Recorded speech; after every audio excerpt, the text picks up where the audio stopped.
నమస్తే, నేను Chandana. Welcome to great Andhra. ఇప్పటి వరకు ఉన్న టాప్ స్టోరీస్ చూద్దాం.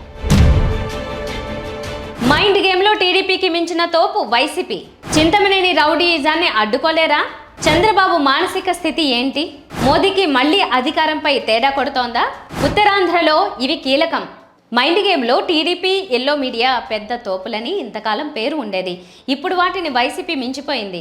ఎన్నికల సందర్భంలో వైసీపీ, కూటమి మధ్య సోషల్ మీడియాలో పెద్ద యుద్ధమే జరిగింది. ల్యాండ్ టైటిలింగ్, సామాజిక పింఛన్ల పంపిణీలో కూటమిని దోషిగా నిలబెట్టడంలోనూ వైసీపీ సక్సెస్ అయింది.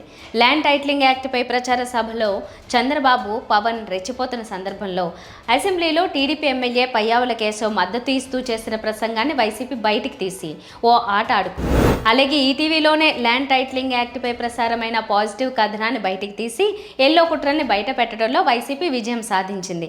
అలాగే వాలంటీర్ల ద్వారా పెన్షన్ల పంపిణీ అడ్డుకున్నది, అలాగే బ్యాంకుల్లో జమ చేయాలని చెప్పింది టీడీపీనే అని వైసీపీ ఆధారాలతో సహా బయటపెట్టింది. నిమ్మగడ్డ రమేష్ కుమార్ ఈసీకి ఫిర్యాదు అనంతరం మీడియాతో మాట్లాడుతూ సామాజిక పింఛన్దారులకు బ్యాంక్ ఖాతాలు ఉంటే డీబీటీ ద్వారా చెల్లింపులు చేయాలని, లేని వారికి నగదు పంపిణీ చేయాలని సూచించినట్టు చెప్పారు. నిమ్మగడ్డ రమేష్ కుమార్ ఎవరి రాజకీయ ప్రయోజనాల కోసం పనిచేస్తారో అందరికీ తెలుసు. ఈటీవీలో ప్రసారమైన నిమ్మగడ్డ ప్రెస్ మీట్ వీడియోను సోషల్ మీడియాలో వైసీపీ పెద్ద ఎత్తున ప్రచారం చేసి కూటమికి చుక్కలు చూపింది. కూటమికి రాజకీయంగా నష్టం జరుగుతోందని రాజగురు పత్రిక లబోదిబోమంది. ప్రస్తుతానికి వస్తే రాబోయేది తామే అంటూ ముఖ్యంగా టీడీపీ పెద్ద ఎత్తున బెట్టింగ్ల పేరుతో మైండ్ గేమ్కు తెరలేపింది. వైసీపీ శ్రేణులు ఆత్మరక్షణలో పడ్డారు. సరిగ్గా ఇదే సమయంలో ముఖ్యమంత్రి వైఎస్ జగన్ ఎల్లో బ్యాచ్ను చావు దెబ్బతీసేలా ఎన్నికల ఫలితాలపై స్పందించారు.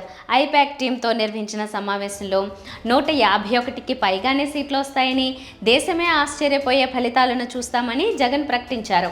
దీంతో ఎల్లో టీం కలవరపాటుకు గురవుతోంది.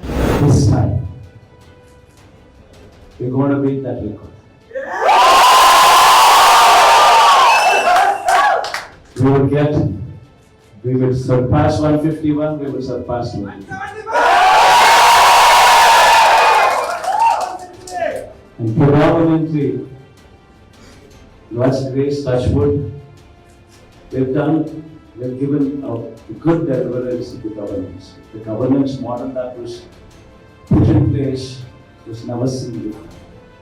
And while I could do all that, nevertheless, 1.5 years of your effort.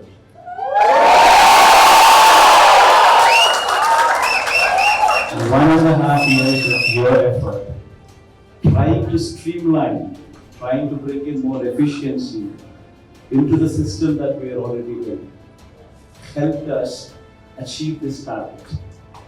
If this number of 151 there's a lot coming from. మరోవైపు మంత్రి బొత్స సత్యనారాయణ షాక్ ఇచ్చారు. జూన్ 9న విశాఖలో రెండోసారి జగన్ ప్రమాణ స్వీకారం చేస్తారని ప్రకటించి ప్రత్యర్థులను ఆత్మరక్షణలో పడేశారు. 4వ తారీఖు నాడు ఓట్ల లెక్కింపు ఉంది. జూన్ 9వ తేదీ నాడు విశాఖపట్నంలో మళ్ళీ గౌరవ ముఖ్యమంత్రిగా, ఈ రాష్ట్ర ముఖ్యమంత్రిగా ఆయన ప్రమాణ స్వీకార మహోత్సవం అంగరంగ వైభవంగా విశాఖపట్నం జరుగుతున్న విషయాన్ని, ఈ నేపథ్యంలో టెంటివ్గా జరుగుతున్న విషయాన్ని మీ ద్వారా తెలియజేస్తున్నాను. తద్వారా టీడీపీ మైండ్ గేమ్కు చెక్ పెట్టినట్టయింది. ఫలితాలు ఎలా ఉన్నా అంతకు ముందు ఆడుతున్న డ్రామాలు ఓ రేంజ్లో ఉన్నాయి.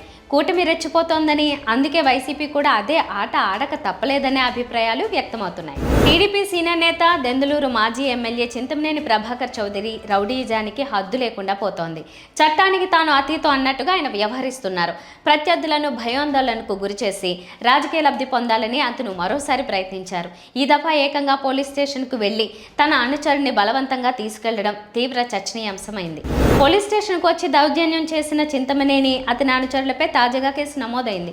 చింతమనేనిపై ఇది 94వ కేసు అని తెలిసింది.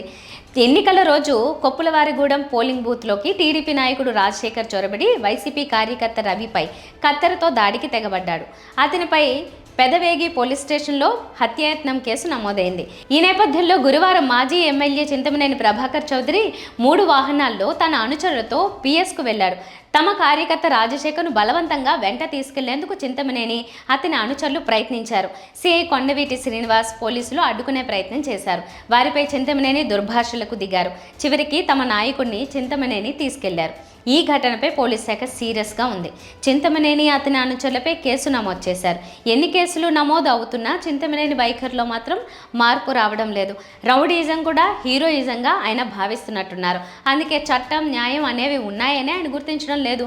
అంతా తన ఇష్టం అన్న రీతిలో చింతమనేని దౌర్జన్యకాండకు తెరలేపారు. పోలీస్ స్టేషన్కే వెళ్ళాడంటే ఇక సామాన్యుల విషయంలో అతను ఏ రకంగా ప్రవర్తిస్తారో అంచనా వేయొచ్చు.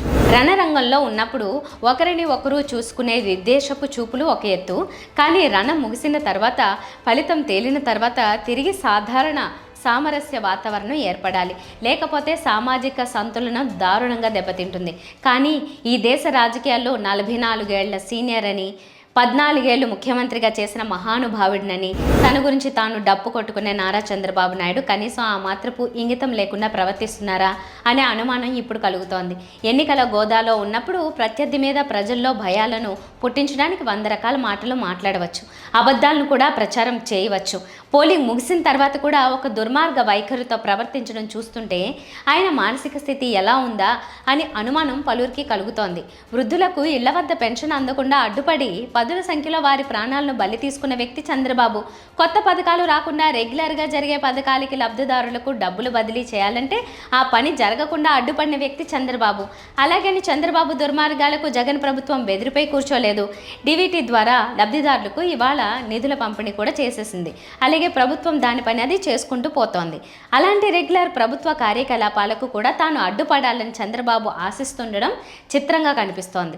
ప్రభుత్వ దైనందిన కార్యకలాపాల తరహాలో ఈ ఆఫీస్ అనే సాఫ్ట్వేర్ అప్గ్రేడేషన్ వ్యవహారాన్ని షెడ్యూల్ చేయగా అది కూడా జరగడానికి వీల్లేదని చంద్రబాబు నాయుడు అడ్డుపడుతున్నారు. కొత్త ప్రభుత్వం వస్తున్న వేళ దానిని అప్గ్రేడ్ చేయాల్సిన అవసరం లేదని ఆయన రాష్ట్ర గవర్నర్కు లేఖ రాశారు. తాను ముఖ్యమంత్రిగా ప్రమాణ స్వీకారం చేసే వరకు ప్రభుత్వం అసలు ఏ పని చేయకుండా స్తబ్దంగా కూర్చోవాలని చంద్రబాబు నాయుడు ఆశిస్తున్నట్లుగా ఉంది. ఇది నేనే సీఎం పదవిలోకి రాబోతున్నాను అనే మితిమీరిన అహంకారంతో ప్రవర్తిస్తున్న ధోరణికి నిదర్శనం. ఎన్నికల షెడ్యూల్ రానంత వరకు ప్రధాని మోదీ గ్రాఫ్ ఆహా ఓహో అనే టాక్ వినిపించింది. మరి ముఖ్యంగా అయోధ్యలో రామాలయం ప్రారంభంతో జాతీయ స్థాయిలో బీజేపీ వెలిగిపోతోందనే భావన కలిగింది. అలాగే అనేక సర్వేల నివేదికలు కూడా కేంద్రంలో మళ్ళీ బీజేపీదే అధికారం అని చెప్పాయి. దీంతో ఇండియా కూటమిలో కూడా కాస్త నిరుత్సాహం కనిపించింది. అయితే మొదటి విడత ఎన్నికల నుంచి బీజేపీకి వ్యతిరేకత ఎదురవుతోందనే చర్చకు తెరలేచింది.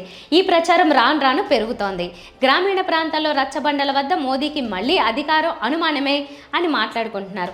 ఉత్తరప్రదేశ్, బీహార్, గుజరాత్, రాజస్థాన్, హర్యానా, కర్ణాటక, మధ్యప్రదేశ్, మహారాష్ట్ర తదితర బీజేపీ బలమైన రాష్ట్రాల్లో ఈ దఫా ఆశించిన స్థాయిలో ఆ పార్టీకి సీట్లు రావనే చర్చ జరుగుతోంది. దీంతో బీజేపీ ఒంటరిగా ప్రభుత్వం ఏర్పాటు చేసే అవకాశాలు లేవని అంటున్నారు. ప్రాంతీయ పార్టీలను కలుపుకుని ఏ మేరకు ప్రభుత్వాన్ని ఏర్పాటు చేస్తుందో చూడాలనే చర్చ సర్వత్రా జరుగుతోంది. మోదీ ప్రభుత్వ మార్పును జనం కోరుకుంటున్నారనే అభిప్రాయం బలపడుతోంది. మరోవైపు బీజేపీ మాత్రం 400 సీట్ల టార్గెట్ గురించి పెద్ద ఎత్తున ప్రచారం చేసుకుంటోంది. ఎన్నికల ప్రక్రియ మొదలైన తర్వాతే మోదీపై వ్యతిరేకత కనిపిస్తోందనే అభిప్రాయాన్ని బలపరిచేలా ఓటింగ్ జరుగుతోందనే మాట వినిపిస్తోంది. ఇండియా కూటమిలో సరైన నాయకత్వం లేకపోవడం వల్లే ఎన్డీఏ బలంగా ఉన్నట్టు కనిపిస్తోందని అంటున్నారు. అయితే జనం మాత్రం కేంద్రంలో బీజేపీ ప్రభుత్వంపై కొంత వ్యతిరేకతగా ఉన్నారని సొంత పార్టీ నేతలు కూడా అంగీకరిస్తున్నారు. ప్రత్యర్థులను భయపెట్టి లొంగ తీసుకోవడానికి ఈడీ, సిబిఐ, ఐటీ దాడులు చేయిస్తుండడమే బీజేపీపై వ్యతిరేకతకు కారణంగా ఎక్కువ మంది చెబుతున్నారు. బీజేపీపై వ్యతిరేకత ఏ స్థాయిలో ఉందో తెలియాలంటే వచ్చే నెల 4వ తేదీ వరకు ఎదురు చూడాల్సిందే. ఎన్నికలు ముగిశాయి. చాలా చోట్ల ఏదో ఒక పార్టీ ఆల్మోస్ట్ పెద్దగా ఆశలు పెట్టుకోవడం లేదు. కొన్ని చోట్ల మాత్రం పోటాపోటీగా ఉంది. ఈ పోటాపోటీ చోట్లలో ఎవరు గెలిచినా 1000-1500 ఓట్లతోనే అన్న టాక్ ఉంది. ఇవి కాక కొన్ని ప్లేస్లు ఉన్నాయి. ఇవి కూటమి షూర్ షాట్ విన్ అనే లెక్కలు ఉన్నాయి. అలాంటి నియోజకవర్గాలు కూడా ఇప్పుడు టఫ్ ఫైట్లోకి వచ్చాయి అనే టాక్ ఉంది. ఈ నియోజకవర్గాల్లో కనుక వైకాపా గెలిస్తే గవర్నమెంట్ పక్కా అనే మాటలు ఉన్నాయి. బొబ్బిలి సీటు కూటమిదే అని టాక్. గాజువాకలో వైకాపా అమర్ గెలిచే ప్రసక్తి లేదని ఓ అంచనా. కాకినాడ రూరల్లో జనసేనదే విజయమని మొదటి నుంచి హడావిడి. ఇలాంటి చోట్ల కనుక వైకాపా గెలిచిందనుకోండి ఇక ప్రభుత్వం వచ్చేసినట్లే. అలాగే తెదేపా విషయంలోనూ ఇలాంటివి కొన్ని ఉన్నాయి. పలాస్ నుంచి వైకాపా గెలుపు ఈజీ అని ఓ talk. Vizag north almost Vaikapa అని కామెంట్. తుని వైకాపా అని ఫిక్స్. ఇలాంటి చోట్ల కనుక కూటమి గెలిచింది అంటే ఇక ఆ గవర్నమెంట్ పక్కా అని మరో లెక్క. ఉత్తరాంధ్ర జనాలు ఇప్పుడు ఇలాంటి నియోజకవర్గాల గురించే లెక్కలు కడుతున్నారు. కొన్నింటిని ముందే వదిలేశారు. అనకాపల్లిని కూటమికి ఆల్మోస్ట్ వదిలేసినట్లు టాక్. చోడవరం కూడా కష్టమని, మాడుగుల టఫ్ ఫైట్ అని వైకాపా వర్గాల బోగట్ట. ఎన్నికల కౌంటింగ్ ప్రారంభమైన తర్వాత ఇలాంటి నియోజకవర్గాల తీరు చూస్తే చాలు టోటల్ రిజల్ట్ ఎలా ఉండబోతుందో ఓ ఐడియా వచ్చేస్తుంది. అందరి దృష్టి ముందుగా ఉండేది ఈ నియోజకవర్గాల మీదే. ఇవి ఇవాల్టి టాప్ స్టోరీస్. మరిన్ని అప్డేట్స్తో మళ్ళీ కలుద్దాం. నమస్తే.